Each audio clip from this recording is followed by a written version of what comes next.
વડોદરા જિલ્લા પંચાયતના સભાખંડમાં નીતિ નિયમ પ્રમાણે જિલ્લા પંચાયત સભ્યો, અધિકારીઓ અન્ય કોઈ વ્યક્તિ સભા સમય દરમિયાન બેસી શકે નહીં. તેમ છતાંય જિલ્લા પંચાયતના મહિલા સભ્યના પતિ સામાન્ય સભામાં જોવા મળ્યા હતા. આ અંગે જિલ્લા પંચાયત પ્રમુખ ગાયત્રીબા મહિડાને પૂછતા તેઓએ જણાવ્યું કે આવી કોઈ નિષ્કાળજી થઈ હશે તો સભ્યને સૂચના આપવામાં આવશે.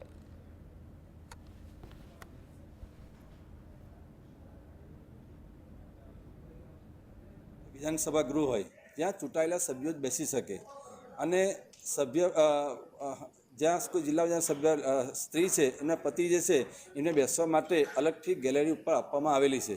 એમાં ખૂબ પ્રકારની સુવિધા એસી છે, સરસ બેસવાની વ્યવસ્થા છે.